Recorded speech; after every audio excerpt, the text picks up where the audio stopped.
Hey everyone, Eric Grenier here, and welcome to the 61st episode of the Writ Podcast.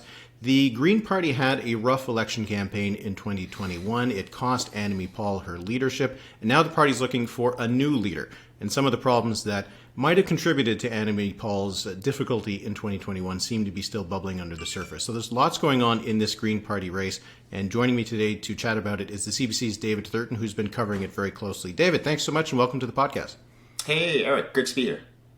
So we should probably start with 2021. It feels like it's a long time ago, but the party has really just been dealing with a lot of issues for the last really 18 months when there was really Janica Atwin left the party. She was a Green MP. She crossed the floor to the Liberals, and that just seemed to start a whole domino effect of things happening with the party. So it was a rough campaign. I think it hurt a lot of feelings within the party itself. How has the party tried to recover since then? Yeah, so the party has been in rebuild mode for the last couple of months, and talking to people publicly and internally, they saw this leadership race as their chance to continue that rebuilding and to show Canadians and Greens that, hey, we're still a force in Canadian politics. We've gotten our act together. The situation involving our former leader, Annamie Paul, is behind us, and we're ready to turn a new leaf. Well, I think you could say that they have turned a new leaf, but not in the way that they've wanted. We're seeing more of this infighting and this turmoil, and just a party that doesn't seem to have its act together and seems to be struggling, maybe not with the same issues that we saw with Paul, but a lot of the similar issues around allegations of discrimination, issues with governance, and leaks to the media that really just shows that maybe the party isn't ready to govern and is ready for prime time.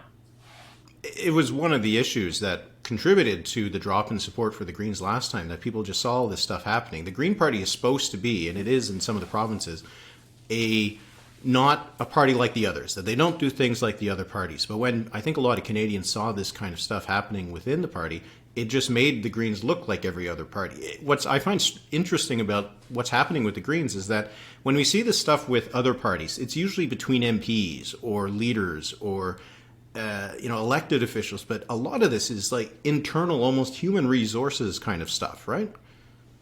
Yeah. I think it's important to mention, and you mentioned it, like the Greens aren't like other parties. And they say that. You hear it all the time. They do politics differently.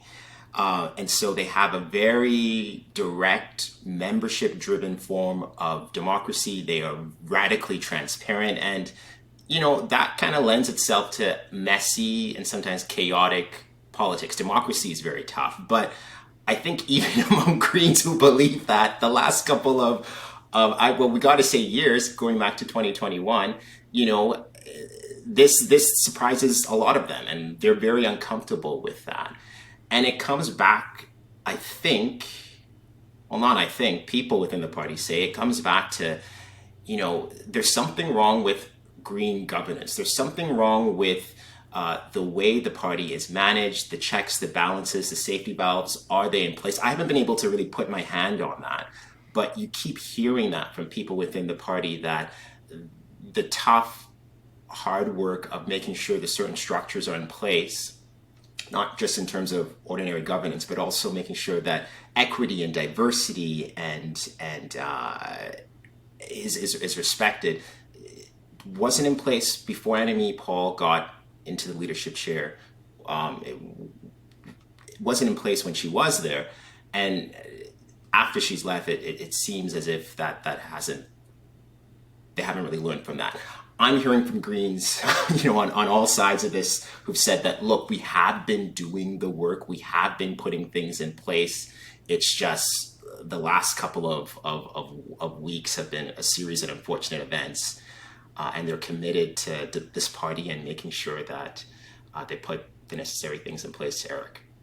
Well, let's talk about those last few weeks, because honestly, I've heard more about the Green Party president and some of the issues happening within the party than I have about the candidates. And, maybe that's our media's failing, I don't know. But yeah, if you're a party, that's not what you want people to be talking about. You should be putting your candidates, front and center. So what has been going on over the last few weeks? Because it's been, there's even talk that maybe the leadership race would be postponed, which is just an incredible thing to be talking about a month before the first round of voting. Yeah, no, totally. So, I mean, these issues started about 3 weeks ago, I would say, at the party's leadership launch event. So the Greens don't have a lot of money, so they're trying to do things in a very low cost way. So, COVID, for the most part, a lot of restrictions have been reduced. We've returned to in-person events. The Greens, because of their financial situation, haven't. So they hosted an event on Zoom about 3 weeks ago. And a lot of speeches were supposed to be given by not just the candidates, but among party leaders. And interim leader Annamie Paul logged into the Zoom event and noticed that their pronouns were incorrect. So Dr. Kurtner was misgendered. They left that Zoom event. They felt hurt by this. And the party eventually realized what was done and apologized.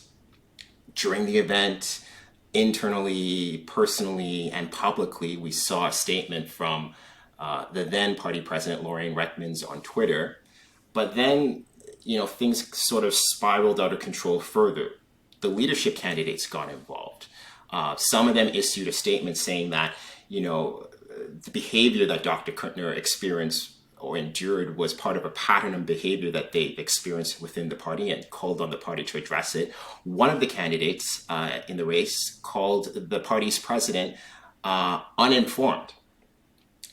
So Lorraine Redmonds told me in an interview that she felt maligned by those comments. And you know what? For that reason and for a number of other reasons, she said, I've had enough. I quit. She resigned from the party. So this is a big blow to the party because during the situation with Annamie Paul, sources were telling me within the party that, look, we have appointed an Indigenous president. Redmonds is First Nations. And look, we have, after Paul left, look, we can't be so bad if we have a interim president, Annamie Paul, who is non-binary and trans. But here you have this situation where Kurtner is misgendered, and then you have the Indigenous president resigning. So, it just spirals out of control because of this launch event, this time for the party, which is supposed to be turning a new leaf. And of course, it gets worse from there. But maybe I'll just stop there, Eric, because you probably want to jump in with a question. Yeah, well, I mean, it has been one thing after another. There was rumors that the MPs were going to sit as independents because there was chat about there needed to be an investigation into these harassment allegations and that, or intimidation kind of stuff, and that the leadership race should be postponed. And the leadership candidates, a lot of them didn't want that to happen. The MPs, people said that someone had said that they were going to sit as independents. They deny that.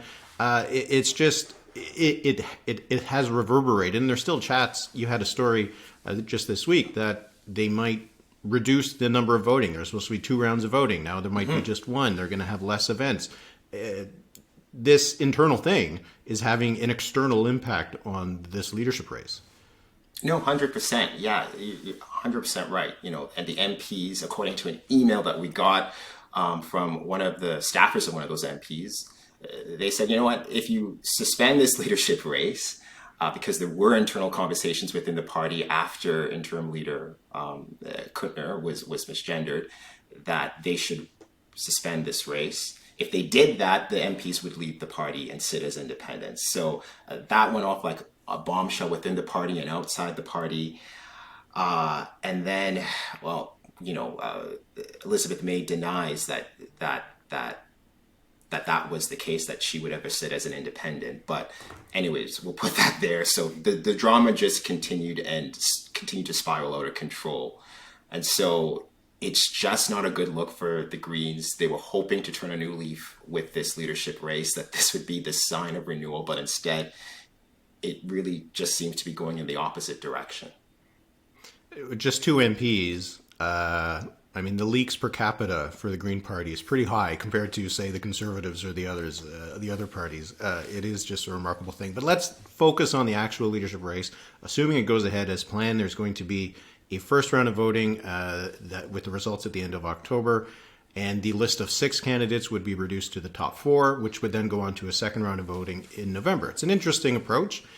So, it could be fun to watch to see how it's all going to play out. But they're doing something a little bit different this time because some of the candidates are running as co-candidates or co-leaders, which is a complicated thing because the ballot's not designed for that. But we'll start with the candidates who aren't running as joint tickets. So there is Sarah Gabrielle Barron and Simon Nakini Messier. Can you tell me just a little bit about who they are?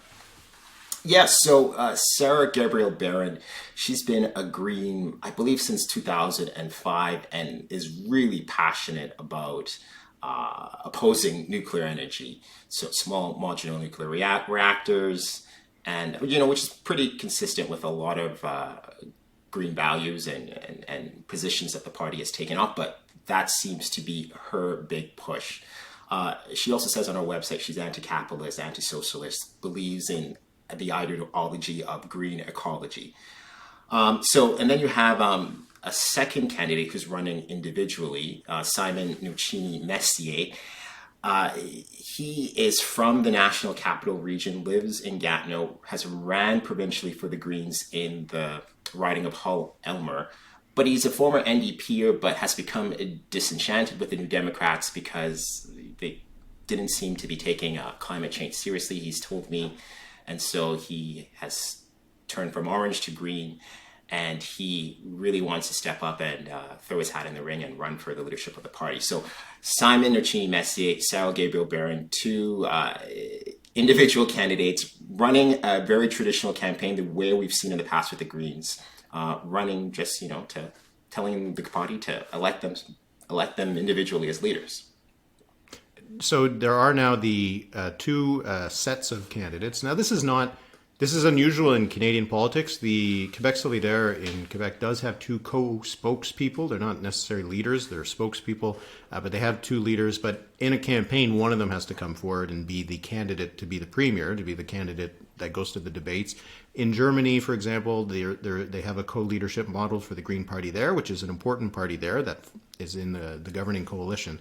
So it's not an unusual thing in terms of Green politics. It is a bit of a new thing in terms of federal politics, that's for sure. So we'll start with one of them. Well, first of all, how are they going to handle this? Because each name is individually going to be on the ballot.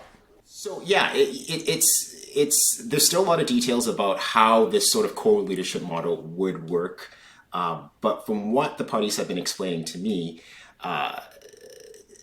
they'll get members to, using the ranked ballot system, that they're asking members to rank one of the candidates as their first choice and then the second candidate, as the second choice. So in the case of Elizabeth May and Jonathan Petno, May would be considered, they're asking members to select May as the second choice and then Jonathan as their first choice. And so once one of them is elected as leader officially of the party, what they would do is at a convention or an annual general meeting, they will amend the party's constitution so that the Greens would have a co-leadership model, because currently in the constitution, the party only has one leader. So they'll go back to the membership, they'll ask them to amend the constitution so that they can allow for this sort of slate.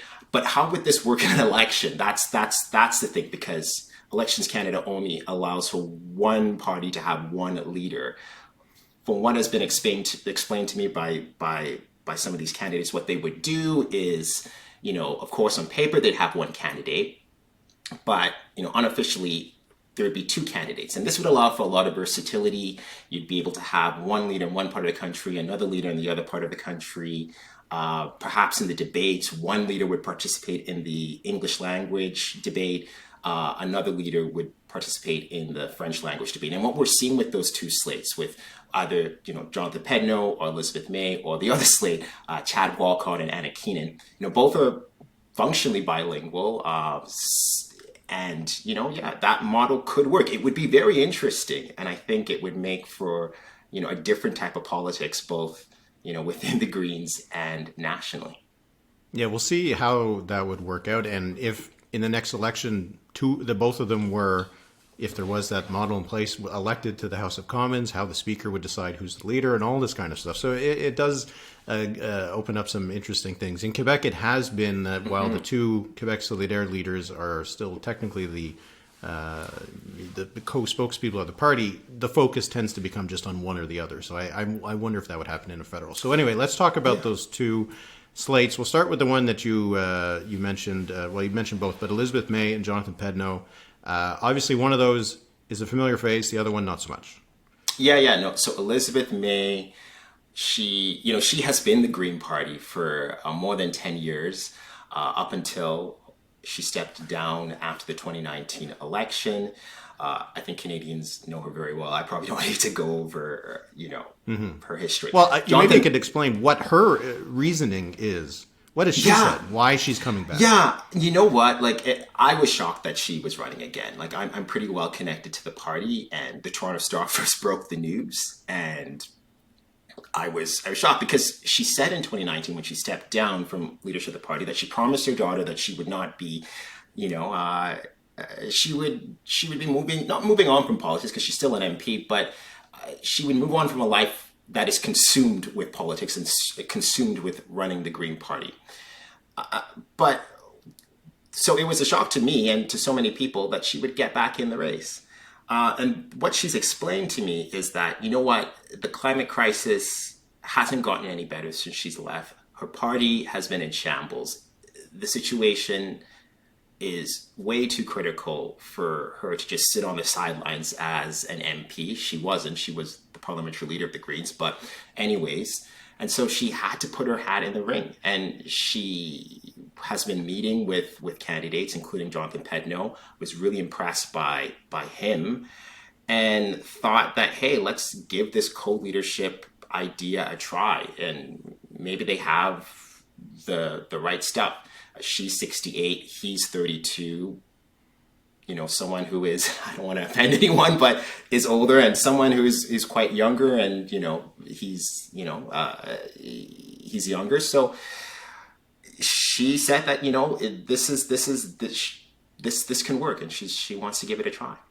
So tell us a little bit about Jonathan Pedneau. It does seem like an interesting combination because Elizabeth May, as you said, she's been around for a long time. So it doesn't suggest a new face for the party. But then you have Pedneau, who is younger. He is Francophone, so that's a weakness that Elizabeth May certainly had. Gives some potentially interesting options. Tell us a little bit about him. Yeah, so he's relatively unknown to the political scene, along with the other candidates except May. He's worked as an activist against genocide, as a journalist as well. He's traveled abroad, it seems, just from reading his biography, quite significantly. Worked in the Horn of Africa, in Sudan, and Somalia, in these places that are geopolitical hotspots. And yeah, he's a young guy. He's out around the country right now, posting on TikTok and Instagram about his campaigns and travels. And I think, the party, and not the party, but May and him are hoping that he presents this fresh new face and the future of where the Greens should be going. And you mentioned how he's been around in some difficult places of the world. There was an interesting interview I saw with him and Elizabeth May, and the question was whether he would more or less be dominated by Elizabeth May, and he said that he's been around despots and dictators so he can handle Elizabeth May. I'm not sure if that was complimentary to Elizabeth May, though. Yeah, I know. I don't. Yeah, that definitely says something. But they believe that they have what is required to take the Green Party in the next direction. That they form a good team, and we'll see if it works. I think, Eric, it's just something that we'll have to see. The Greens are hoping, I suppose, for a breakthrough in Quebec. So he's from Quebec and she's from BC, another place with a lot of support for the Green Party. And then the other joint slate, you have Anna Keenan and Chad Walcott. Chad Walcott's also from Quebec, and Anna Keenan is from Atlantic Canada, another place where the Greens have some support. So tell us a little bit about this joint ticket. Yeah, so both are experienced Greens. As you mentioned, Keenan is from Prince Edward Island. She's run for the party in 2021 and 2019. It didn't do too well in the last election, along with, basically the whole party. But in 2019, she came in second, beating the Conservatives in the riding of Malpeque. Walcott, on the other hand, hasn't run for the Greens federally, but he has run for the Greens provincially. In Quebec, he is fully bilingual, and he has been an activist and an advocate working on the ground, not just for the provincial party, but for other organizations as well. So they are presenting themselves as this joint ticket. And also, they haven't released a lot of policy, but I could tell you, Eric, they seem to be positioning themselves and running their campaign, not ignoring the turmoil the party seems to be in. And so they seem to structure their whole campaign around, okay, what we bring to the table is our organizing, our experience, and we can help turn this party around and sort out the internal dynamics. That seems to be their number one priority and their number one policy position that they're putting forward. Do you get a sense from either of these joint slates that they would take the party in a really different direction? Or is obviously, if it's Elizabeth May, you would assume it's going to be largely how it was before. But, in the last leadership race, you had Annamie Paul, who you would call maybe the centrist candidate from the Green Party perspective, and you had the other candidate whose name is escaping me right now. What was his name? Dimitri Lascaris, yeah. Dimitri Lascaris, yes, who was the the eco-socialist kind of much further to the left kind of candidate. Do you sense that kind of divide is happening again in the party, or is it?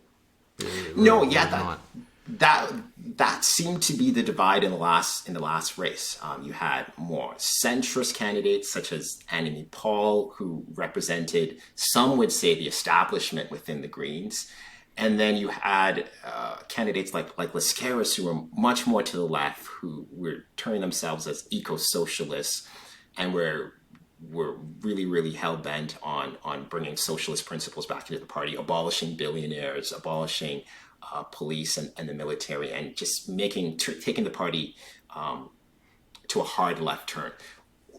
It's early on in the race. We haven't yet seen that sort of divide. We haven't really seen any candidates presenting themselves about that. This race just seems to be about, internal party politics and getting back to where the Greens were and stemming the bleeding and fixing the internal troubles that this party has been experiencing. How can you not ignore it if they seem to have surfaced back again during the leadership race? So that seems to be the story, and it seems to be that the race, it's still very early and we don't have polling to really confirm this, but just from my own observations, it seems to be that, if anything, it seems to be a race between May, Pedno. Well, it seems to be a race between May and Pedno, that slate, and then the Keenan and Walcott slate. So, but it's still very early days, and we haven't really had an official debate yet. So we'll see how things shape up.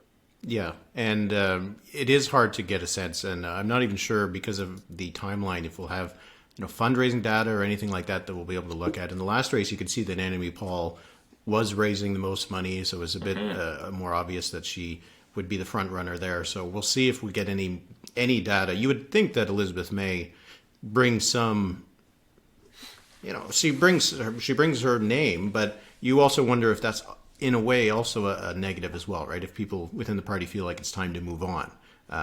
So there's definitely that feeling. Yeah, because this isn't a slate of well-known candidates. Now, there wasn't a slate of well-known candidates last time. The most well-known name was maybe Glenn Murray, because he used to have been an Ontario cabinet minister. He was a mayor of Winnipeg. But why didn't any of the bigger names come forward? Mike Morris decided not to run. The only other Green MP, Paul Manley, the former MP, didn't run. None of the provincial leaders stepped up. Alex Terrell tried to run, but he was disqualified by the party, the Quebec party leader. But do you think why is the slate not as, I don't know? There's not a lot of well-known people here.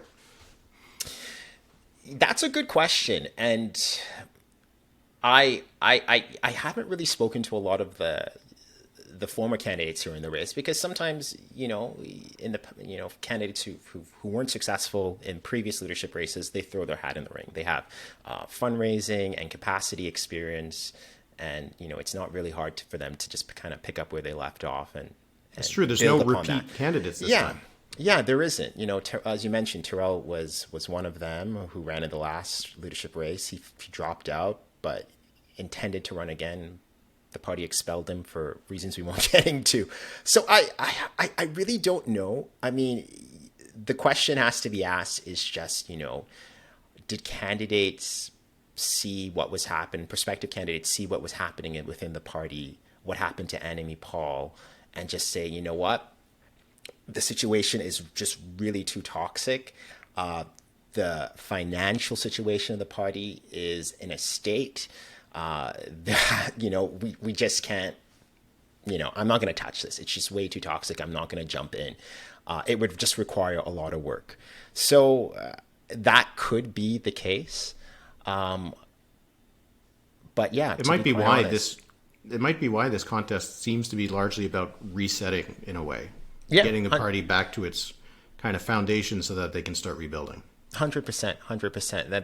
That is why, and I think that's the defining issue during this campaign, and the question that candidates will have to ask, and members will probably be asking the candidates, is just how do you rebuild this party? But yeah, just an answer to that question, a party that is rebuilding, a party that has had these long-standing issues, probably won't be that attractive to people who are considering, running. Politics is hard enough. Add to that this, divisive type of rhetoric that we're seeing online and offline. You can imagine that people would probably say, the political arena is toxic enough. I don't need my party, cutting me down or trying to get rid of me or defeat me, on top of what I would have to deal with, outside of it. Yeah. So there is about a month or so before the voting is over. What are you going to be looking for over the next few weeks in terms of just, an important kind of milestone kind of thing that you think is going to be, give us a good sense of what's happening in this race? So October 14th, first round of voting, if they don't change that. So I'm going to be watching to see, of course, who makes it through. My sense is that the slates will probably make it through. They seem to be the most organized. They seem to be breaking through in terms of getting their message out there. I think it's going to be a matchup between, these two slates. That's what I'm going to be watching for. What else am I going to be watching for? I guess just how they're going to rebuild this party. I think that's going to be the defining issue, as we keep mentioning in this race. It's just, how do they fix what's going on in the Greens? I'm also going to be watching if this race continues, right? Like I don't think we can necessarily rule that out, especially when you had the outgoing president, pretty strong on saying that this race should not continue. The party should focus on investigating the allegations of systemic discrimination within the party. So we'll be watching to see if they follow through. Don't forget, this is a party that doesn't have a lot of money. It's relying on a lot of volunteers. We just reported recently that a number of people have resigned on top of the president, on top of the other turmoil that's been happening. They've resigned from the party's leadership committee. It shouldn't be laughing. It's not a laughing matter. It's a serious matter. That's freaked out a lot of people within the Green Party. And so if you've had people resign from the leadership committee, Eric, there are questions about, whether this leadership race will continue, whether it will have to be postponed or paused, just for the mere fact that, it's a party that doesn't have a lot of staff, and relies on a lot of volunteers, and the volunteers that they had already have sort of quit amid all of this drama within the Greens. You mentioned that it means a lot for the people within the party, but politics is about selling something to voters, right? And it is going to be a challenge for the Greens, I think, to to get to that place where they can say, we are ready to take on the big issues facing the country and not just the issues that are facing our own party, our own membership, because those are important. If you're a Green Party volunteer and you really care about the party, those are big deals. But the average voter, not that interested in that internal kind of fight. So I feel like, David, this is not a race that we thought that was going to get maybe a lot of attention, but you do seem to have a lot on your plate. So I do appreciate you coming on and explaining the race, and we'll chat again before it's all over. Yeah, anytime. Thanks for having me on.